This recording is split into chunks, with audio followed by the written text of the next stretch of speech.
Happy birthday happy birthday to you. Happy birthday Veena. Thank you അച്ഛാ. Thank you happy അമ്മ. Birthday to you. Happy birthday to you. Happy birthday to you. Sir ഇവിടെ മോളുടെ birthday ആഘോഷിക്കാല്ലേ? നീ എന്തിനാ ഞങ്ങളെ വീട്ടിൽ വന്നേ? എന്താ സാറേ വിളിക്കാതെ വന്നതുകൊണ്ട് സാറിന് ദേഷ്യമായോ? അതിന് ഒരു ഒപ്പ് ചോദിച്ചിട്ട് സാറ് തന്നില്ല. ഒരു കഷ്ണം കേക്കെങ്കിലും എന്താ? ഏയ് ഏയ് മര്യാദക്ക് പുറത്തു പോ. തന്റെ മോളൊരു കൊച്ചു സുന്ദരിയാണല്ലോ സാറേ. ഏയ് മര്യാദയ്ക്ക് സംസാരിച്ചോ, ഇല്ലെങ്കിൽ ചെരുപ്പ് മുഖത്ത് വീഴും.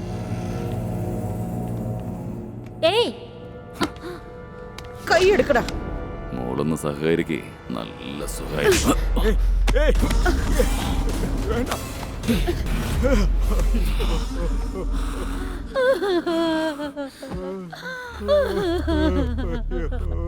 എടോ എമ്മാറോ, എന്നെ കുറിച്ചെല്ലാം അറിഞ്ഞിട്ടും താൻ എന്നോട് എതിർക്കാൻ വന്നു. ഇപ്പൊ കണ്ടില്ല എന്താ ഉണ്ടായെന്ന്. ഇവരിപ്പോ എന്ത് കാര്യത്തിനാ മരിക്കണേ? വേറെന്തിനാ, പ്രേമിച്ചവനെ കല്യാണം കഴിക്കാൻ സമ്മതിക്കാത്തത് കൊണ്ട് അച്ഛനും അമ്മേനെയും കൊന്നു കളഞ്ഞു. മുത്തപ്പ, ഇവിടെ പറഞ്ഞു നീ കേട്ടില്ലേ? എന്നാ തുടങ്ങിക്കോ.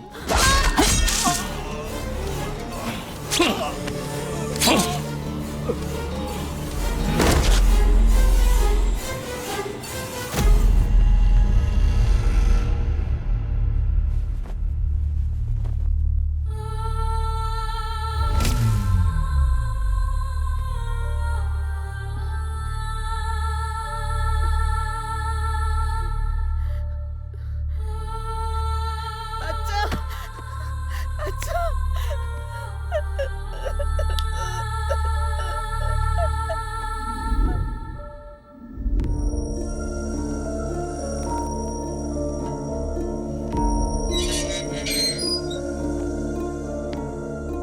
എന്തടി നീ എന്താ ഒന്നും കഴിക്കാതിരിക്കുന്ന?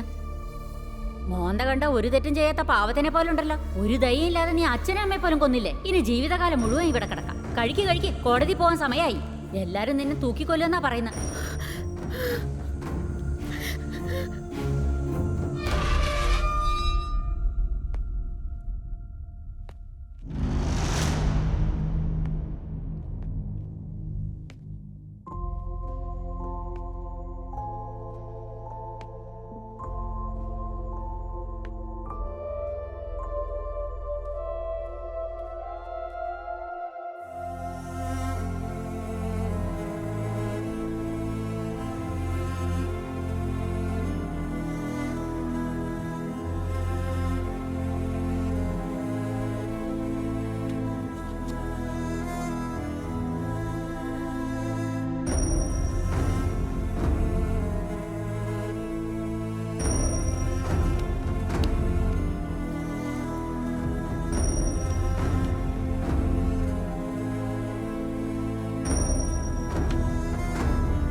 ിലെ കുറ്റവാളി എന്നാ റിലീസാവുന്ന? നാളെയാണ് മാഡം. ഓക്കെ ഈ ഫയലൊന്ന് റെഡിയാക്ക്.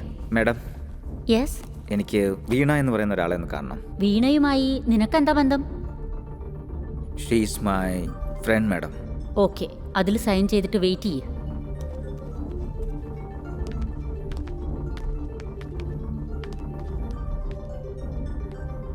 ആരാ നിങ്ങൾ? എന്തിനാ എന്നെ കാണാൻ വന്നേ? എൻ്റെ പേര് രുദ്ര. ഞാനും നിന്നെ പോലെയാ. ചെയ്യാത്ത തെറ്റിന് ജയിലിൽ കിടന്നു. നിനക്ക് വധശിക്ഷ വിധിച്ചു എന്ന് ഞാൻ അറിഞ്ഞു. എനിക്ക് നീ ഒരു ഹെൽപ്പ് ചെയ്യണം. ചെയ്യില്ലേ? എന്ത്? എൻ്റെ അച്ഛനെ കൊന്ന ഒരു ലേഡി ഈ ജയിലിലുണ്ട്. അവളെ കൊല്ലണം. ഞാനോ? ഞാനെന്തിനു കൊല്ലണം? അച്ഛാ, എനിക്ക് IPL സെലക്ഷൻ കിട്ടി. എനിക്ക് വളരെ സന്തോഷമായി മോനെ. അന്ന് ഞാൻ വീട്ടിൽ നിന്ന് പോകുമ്പോൾ എൻ്റെ കാറിനകത്തൊന്നും ഇല്ലായിരുന്നു. പക്ഷേ ആ പോലീസ് ചെക്ക് പോസ്റ്റിൽ ചെക്ക് ചെയ്യുമ്പോഴാണ് എൻ്റെ വണ്ടിക്കകത്തുനിന്ന് സാധനം കിട്ടിയത്.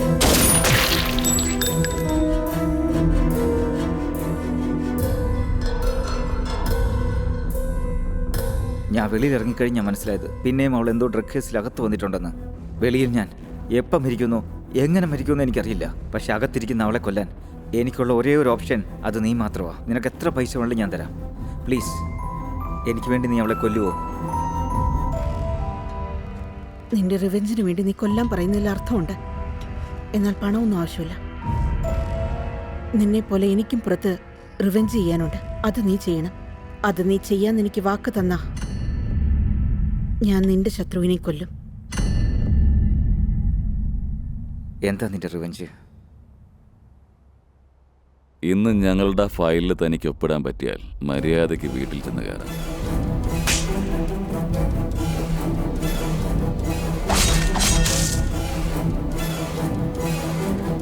ഈ റിവെഞ്ച് ഡീൽ നിനക്ക് ഓക്കെയാണോ?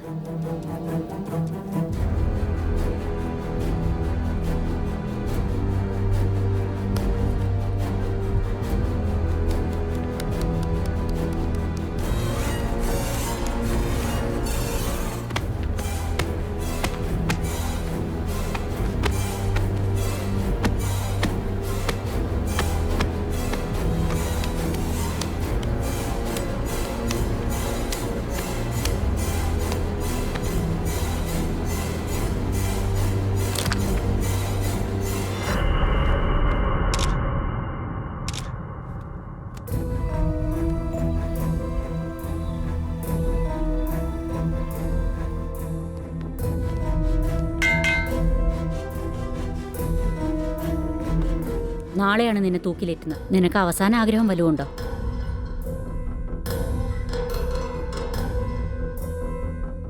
എനിക്ക് രുദ്ര എന്ന ആളെ ഒന്ന് കാണണം.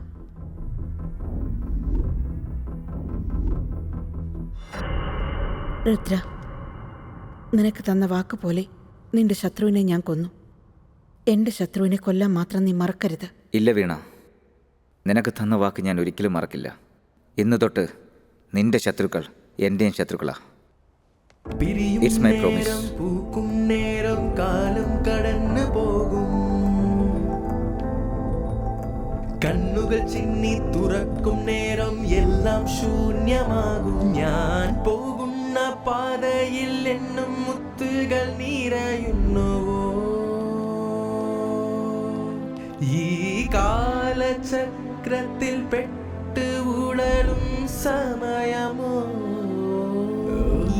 എന്ന് ഞാൻ കാണും, ഉടയുന്നു എൻ ഹൃദയം, മനമുരുകും നിൻമുഖമെൻ സന്തോഷം. നിന്റെ പ്രതികാരം അവർ നടത്തി. ഇപ്പൊ അവരുടെ പ്രതികാരം നീ എടുക്കാൻ പോവാണോ? മനുഷ്യന്മാരെ തന്നെ കൊല്ലുന്നതിൽ എന്ത് ശരിയാ ഉള്ളത്? നിങ്ങളോട് അന്യായം ചെയ്തവര് രാക്ഷസന്മാർ തന്നെയാ. പക്ഷേ നിങ്ങളും അതേപോലെ രാക്ഷസന്മാരായി മനുഷ്യന്മാരെ കൊല്ലുന്നത്. അപ്പൊ ഞാൻ ചെയ്തല്ല തെറ്റാണെന്നാണ് പറയുന്നേ? 100% തെറ്റ് തന്നെയാണ്. തെറ്റ് ചെയ്തവരെ ശിക്ഷിക്കുന്നതിന് ഇവിടെ നീതി ന്യായമുണ്ട്. അത് നിയമം വഴി എന്തായാലും നീതി കിട്ടും. ഇങ്ങനെ കൊല്ലുന്നതൊന്നും ശരിയല്ല. എന്താടി നിയമം അത് ഇതെന്ന് പറഞ്ഞ് എന്തൊക്കെയോ സംസാരിച്ചോണ്ടിരിക്കുന്നത്? എനിക്ക് നടന്ന കാര്യം നിനക്ക് നടന്നിരുന്നെങ്കിൽ നീയും ഇങ്ങനെ ചെയ്യുള്ളൂ. ഇതുപോലെ നീയും അവരെ കൊന്നു കളഞ്ഞേനെ. നീ ശരിയല്ല രുദ്ര. ഡേയ്, നീയാടി എനിക്ക് ശരിയില്ലാത്തത്. നീ ഇവിടുന്ന് പോടി.